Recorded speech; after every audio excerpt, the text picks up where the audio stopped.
Au-delà de l'assonance particulière qui existe entre l'amour et la mort, cette dernière se caractérise par son caractère plus bref, car aimer c'est mourir un peu, aimer c'est mourir lentement, c'est la mort de soi au moment où on était soi, le cycle de la vie, mourir pour mieux renaître, mourir pour mieux reconnaître un processus évolutif vers le soi, c'est-à-dire un chemin vers l'intégration, intégration de ses polarité, une alchimie du ressenti vers le corps, de la sensation vers l'esprit, de l'esprit vers le sens et du sens vers la vie. L'amour nous transporte, nous questionne, mais aussi nous subjugue et nous façonne, voire en l'autre ces éléments de nous-mêmes imperceptibles à l'œil nu, aveuglant lorsque le cœur est ouvert. Il a été dit, tu enfanteras dans la douleur. Tu feras aussi ce chemin vers toi avec un peu de souffrance, car renaître est par définition une naissance, un processus évolutif,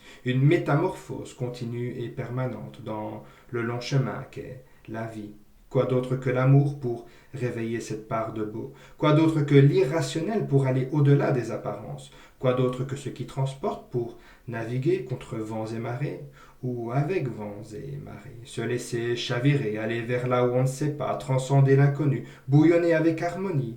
De la fusion des âmes à l'intrication des esprits, les cœurs vaillants pourront saisir l'opportunité de grandir, la chance de savoir aimer, le bonheur de pouvoir vibrer, de l'expérience de l'intensité.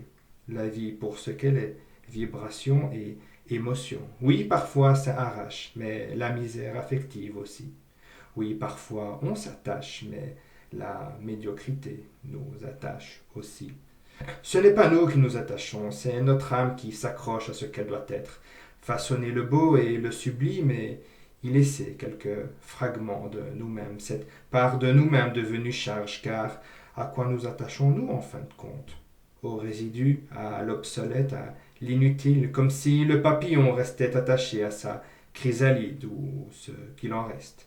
Mais le papillon n'a pas le temps pour cela, il choisit de voler dans un moment d'éternité. Et qu'est-ce que l'amour si ce n'est un moment d'éternité? Qu'est-ce que l'amour si ce n'est ce choix librement consenti de s'écouter pour une fois? S'écouter ou pour de trop rares fois savoir être au-delà de ce qu'il en doit être, de l'harmonisation totale de soi dans un instant privilégié, l'amour vrai et véritable est cette absence de peur. L'amour vrai et véritable est le caractère sublime de la confiance. Confiance en l'autre? Pas seulement. Confiance en soi?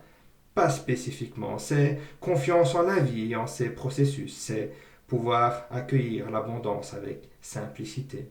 C'est savoir dire merci en ayant oublié pourquoi.